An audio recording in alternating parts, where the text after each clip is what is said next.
一年戦争、ジオン軍作戦し、勝つはずだった設計の崩壊。ジオンの戦争は、勝つより先に終わらせる必要があった。一年戦争を、ジオンの側から総括すると、開戦初期に勝利条件は揃っていた。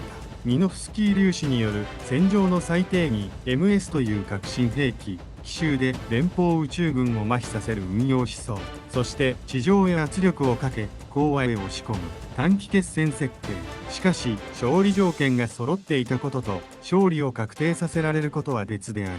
ジオンはかつ設計を持っていたが終わらせる設計を完成させられなかった。戦争が長期化した瞬間、国力差は数字として牙を剥く。以後は戦術や英雄ではなく精度と補給の厚みが戦局を決める。本論は戦いの強さではなく戦争の設計がどこで破綻したかを追う。第1章、開戦計画は短期決戦の工学である。 UC0079 年1月3日、ジオン公国は地球連邦政府へ宣戦を布告した。開戦は感情ではなく設計である。戦力に劣る側が勝つためには、相手が巨大な生産と動員を回し始める前に意思決定を止めねばならない。故にジオンは宇宙で主導権を奪い地上へ圧力をかけ政治的講和へ押し込む一本道を描いた。ミノフスキー粒子はその前提を作る道具であり、モビルスーツはその環境に最適化された刃である。誘導と遠距離索敵が崩れれば艦隊戦の優位は薄れ、機動兵器の近接戦が主戦となる。ジオンはそこにかけた。開戦初期の戦果は偶然ではない。戦場の通信と視界を奪い短距離戦闘での訓練を積んだ MS 部隊を投入し艦隊戦の常識を破壊する。さらに心理戦として連邦の守るべきものを同時に複数箇所で揺さぶる。サイドへの奇襲、宇宙航路の遮断、補給網の撹乱。敵は戦場に集中できず政治は判断を遅らせ、軍は統一された反応を失う。短期決戦の革新は敵の再編速度を上回る速度で破壊を積み上げることである。第2章、ミノフスキードクトリンは技術ではなく距離の支配である。ミノフスキー粒子は新兵器というより戦争の距離を縮める仕掛けである。距離が縮めば先に近接戦の訓練を積んだ側が有利になる。ジオンは宇宙での近接機動戦を前提に部隊編成、通信手順、識別、艦隊と MS の役割分担を作り込んでいた。レーダーが死ぬ戦場では見える距離で戦うしかない。見える距離の戦争では命中率より接敵速度と集中火力が勝敗を決める。ジオンはそこに MS を投入した。しかし距離を縮める戦争は同時に損耗を増やす戦争でもある。被弾は避けにくく損傷は日常化し、整備と部品供給が戦闘力の上限を決める。つまりミノフスキー環境は優位を作る一方で継戦能力への要求水準を引き上げた。短期で終わるなら問題にならないが長期戦になれば要求水準が国力差を増幅させる。ジオンの革新は長期戦では自らに重い負担として返ってくる。第3章、ルーム戦役は制中権の確立ではなく連邦宇宙軍の麻痺である。ルーム戦役はジオンが宇宙で勝てると証明した戦いに見える。しかし真の目的は完全な制中権ではない。連邦宇宙軍を戦えない状態に落とすことだ。艦艇を沈めるだけでは不十分である。指揮官、後方支援、補給、整備、救助、これらが一体となる運用体系を壊す必要がある。ミノフスキー環境で艦隊が目を失う局面を作り MS で艦隊の接点を切断する。接点を失った艦隊は数があっても連携できない。ジオンはこの論理で宇宙戦を制した。一方で勝利は同時に負債を生む。短期決戦は先行投資を前提とする。熟練部隊、精鋭装備、作戦準備、これらは消耗すれば再生が難しい。ルームで獲得したのは時間ではなく時間を買うための通行証だった。ジオンはその通行証を講和へ換金しなければならなかった。換金できなければ戦争は回復戦へ移行し、そこで国力差が決定打になる。第4章、地上侵攻の狙いは占領ではなく政治的既成事実である。宇宙の優位だけでは戦争は終わらない。地上の政府が残れば連邦は産業と人口で回復する。故にジオンは地上へ降りた。だが地上侵攻の真の狙いは地球全土の征服ではない。重要なのは連邦の国家機能を支える接点、港湾、資源地帯、工業拠点、航空基地、補給の結接点を握り、講和を迫る材料を積み上げることだ。面積は勝利を保証しない。要衝の掌握が政治の決断を強制する。降下作戦は大胆な作戦である。宇宙から地上へ投下された部隊は補給が切れれば孤立する。海と空を抑えきれないまま占領域を広げれば占領維持が前線の戦闘力を食い尽くす。ジオンは速度を優先した。速さが正しければ講和に間に合う。遅ければ占領の広さが足かせに変わる。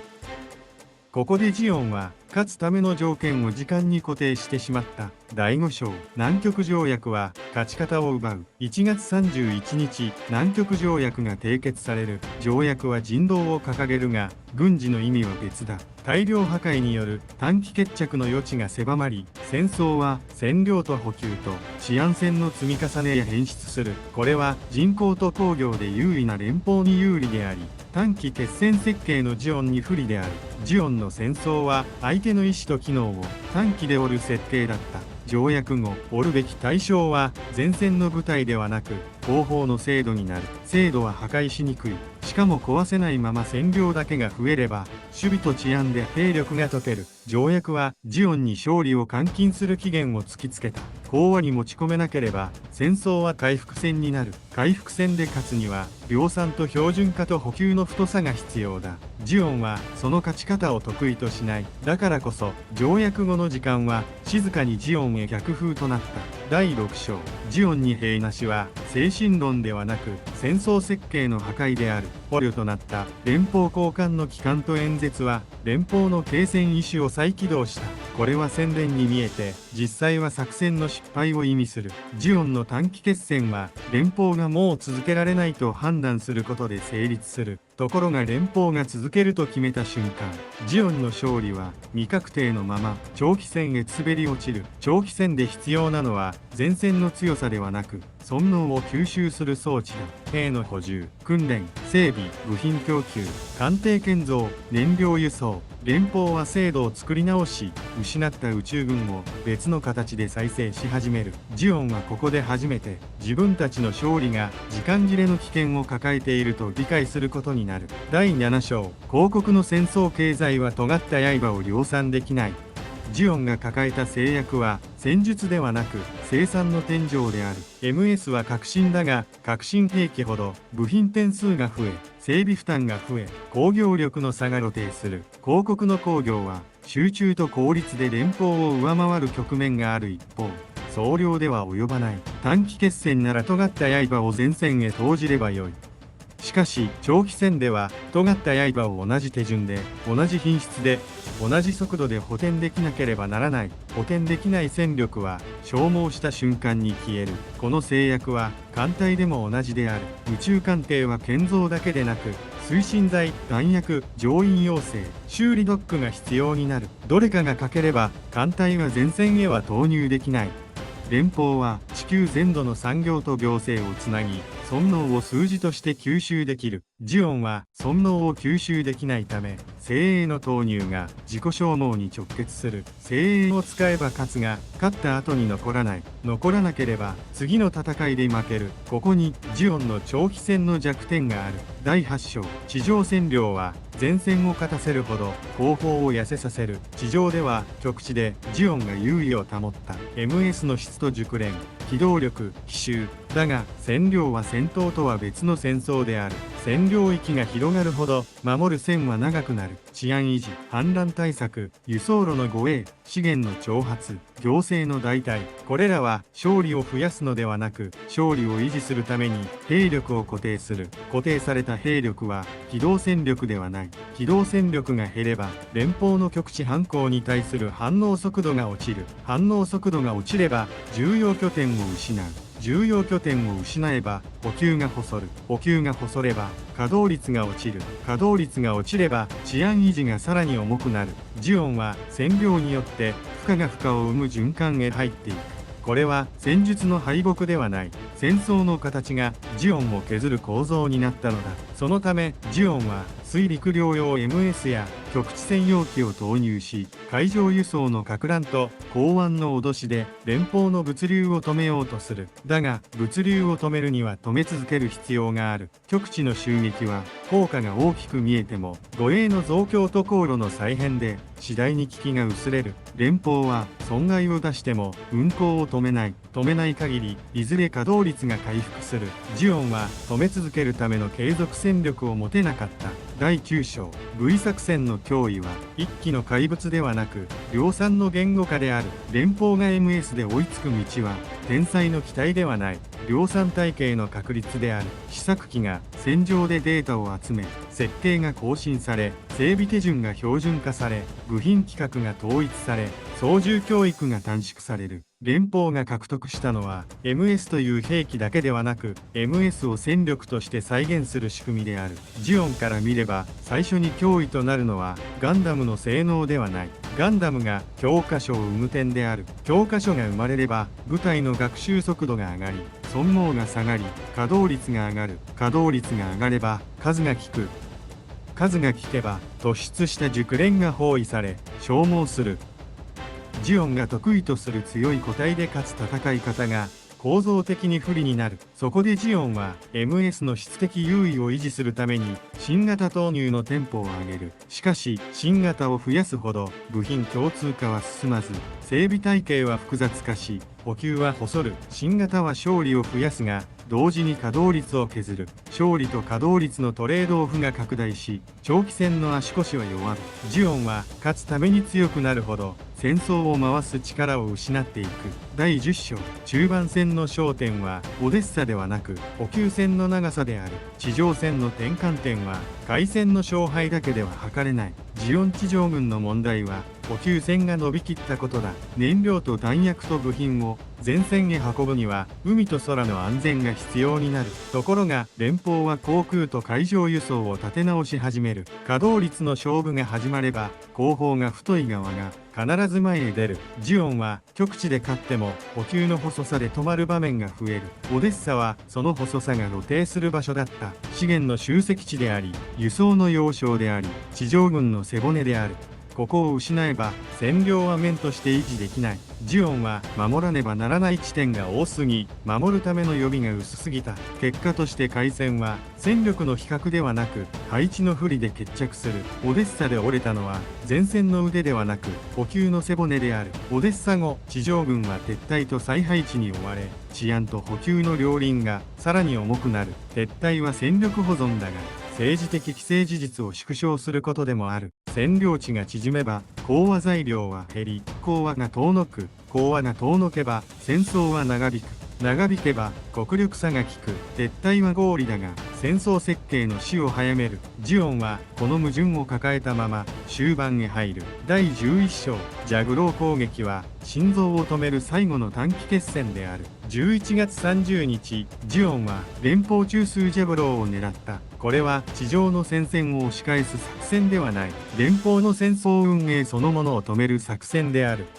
指揮、通信、計画、生産統括、これらが生きている限り、連邦は失敗しても立て直す。故に、ジオンは奇襲と破壊で心臓を貫く必要があった。しかし、防衛側は中心を守る戦いに強い。中枢には防御が集まり、後方の資源が直結し、短距離で予備が投入できる。ジオンの攻撃は鋭かったが、持続しない。持続できない攻撃は中枢を止められない。ジャブローでジオンが得たのは戦果ではなく時間切れの確定である。地上で講和を作れないなら宇宙で決着をつけられる前に連邦が宇宙へ戻る。第12章宇宙要塞線は盾ではなく時間を買う装置である。地上で優位が摩耗するほどジオンは宇宙の要塞線に依存する。ソロモン、タバオアク、グラナダ、これらは国境ではない。連邦の工業力が宇宙へ変換される速度を遅らせるための装置だ。要塞は勝利を生まない。敗北を遅らせる。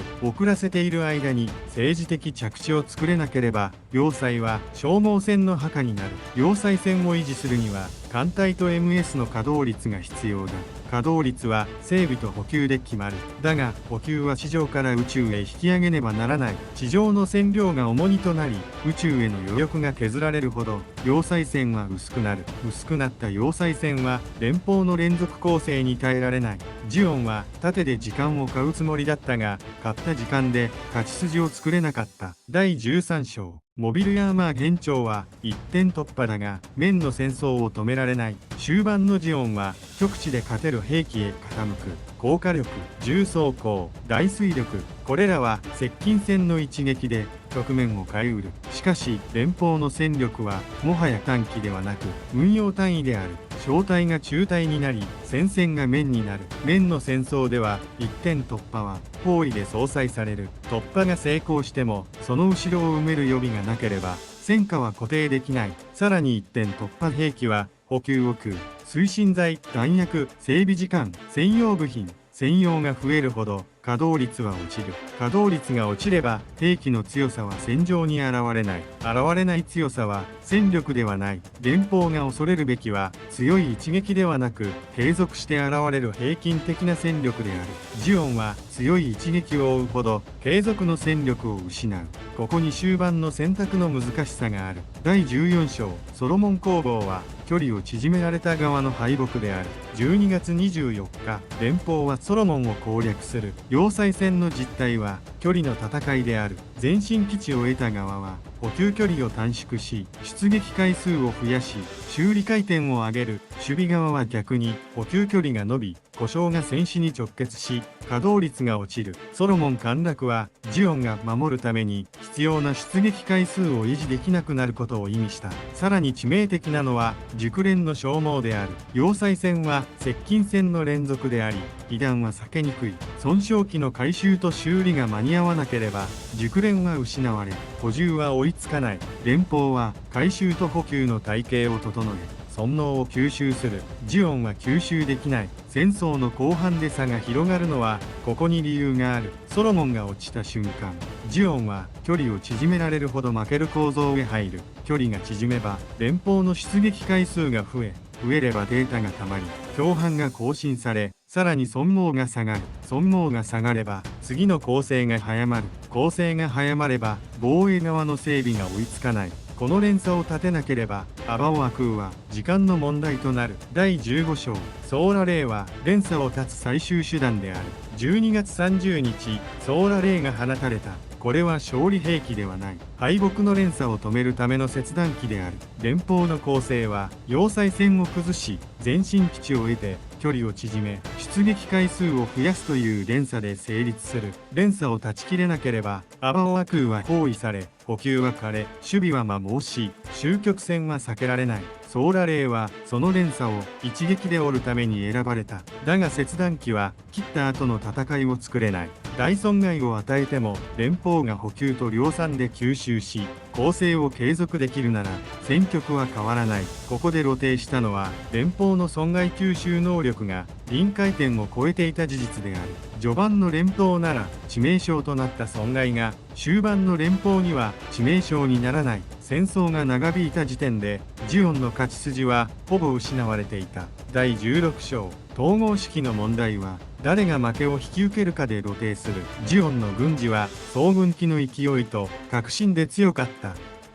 だが戦争が長期化すると最適化の対象が戦闘から統治へ移る。統治の戦争では勝てない局面をどう切り捨てるか、どこに資源を集中するか、どの損失を許容するかが問われる。ここで必要なのは痛みを引き受ける統一意思決定である。ところが報告の意思決定は軍主と方面で分裂しやすい。宇宙軍は要塞線維持を最優先し、地上軍は占領維持と撤退の現実に追われる。資源配分は衝突し、優先順位は揺らぐ。新型 MS の投入は前線の士気を上げるが整備体系を圧迫する。特務や新理論への投資は逆転の希望を生むが即効性のある補給資源を削る。戦争の終盤に必要なのは希望よりも稼働率だ。しかし希望が必要になるほど追い詰められた時点で稼働率はすでに下がっている。さらにエース依存は政治的にも軍事的にも両場である。突出した戦果は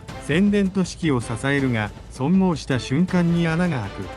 穴を埋める制度が弱ければ穴は拡大する。連邦が平均を維持して穴を減らす方向へ進んだのに対し、ジオンは穴を一撃で塞ぐ方向へ傾いた。結果として戦場の不確実性が増すほど運用の再現性は落ち、指揮の負担は重くなる。統合指揮の弱さとは統制が取れないことではない。負ける局面を誰が引き受け、どの撤退を決断するかが曖昧なことだ。曖昧な撤退は遅れた撤退は損耗を増やし、損耗はさらに意思決定を割る。終盤の崩れはここから加速した。地上戦での象徴的損失も統合のひび割れを広げた。ある方面軍の失策や有力者の戦死は単なる人的損失ではなく、説明責任として軍を縛る。責任追及が強まれば現場は大胆な撤退を選びにくくなり、無理な保持が損耗を増やす。逆に撤退を早めれば政治的既成事実が縮み、講和材料が減る。軍事合理と政治合理が逆方向へ引っ張り合う局面で、統一意思決定が弱い組織は判断が遅れる。遅れは必ず損耗として支払われる。また宇宙から地上へ、地上から宇宙へと戦力を動かす打ち上げ能力も政治の影響を受ける。打ち上げ拠点の確保、輸送船団の護衛、航路管理、宇宙側の受け入れ基地、これらは兵器ではなく制度であり、制度は争いがあるほど遅くなる。連邦は遅くても回し続けることで臨界点を超えたが、ジオンは臨界点を超える前に内部摩耗が進んだ。第17章星1号作戦は守備側に息継ぎを与えない終戦設計だった。連邦の宇宙反攻は単発の決戦ではなく連続攻勢として設計されていた。要塞を落とせば前進基地が手に入り、補給距離が短縮され、次の攻勢が早まる。誤った攻勢は守備側の整備と再編を圧迫し、稼働率を削り、さらに次の防衛線を薄くする。攻勢が勝利を運び、勝利が次の勝利を呼び、構造そのものが勝利を呼び込む。これが星1号作戦の本質である。ジオンの防衛線は強固に見えても奥行きが薄かった。奥行きとは前線が崩れても後方で稼働率を回復し、損耗を吸収し再配置して次の戦線を作る余力である。奥行きが薄い防衛は接点を一つ失うだけで全体が連鎖崩壊する。ソロモン陥落は距離の短縮で連邦の攻勢テンポを上げ、グラナダ周辺の補給圧力を増し、アバオアクーへの物資と人員を細らせた。守備側が守るために必要な回数出撃できなくなった時点で、防衛は戦闘ではなく時間稼ぎになる。この局面でジオンが望めた逆転は連鎖を断ち切る一撃のみである。ソーラレイの選択はその一撃のためだった。しかし連邦は損害を吸収し、攻勢のテンポを維持した。テンポが維持された瞬間、守備側は敗北を回避できない。ここで戦争の勝敗は優先や奇策ではなく、攻勢を支える補給回転と修理回転の差として確定した。連邦は主力だけで戦わなかった。安価で短期要請でも運用できる補助戦力を大量に投入し、哨戒、偵察、対艦火力補助、遮蔽物形成で艦隊の時間を買った。時間を買えば整備が追いつき、整備が追いつけば出撃回数が増える。出撃回数が増えれば極地の優位が積み上がり、要塞攻略が現実になる。守備側にとって恐ろしいのは敵の一撃の強さではなく、敵が毎日同じ強さで現れることだ。ジオンは損耗が増えるほど出撃回数が減り、出撃回数が減るほど極地の不利が拡大する悪循環に入った。救助と回収の体系も差を広げた。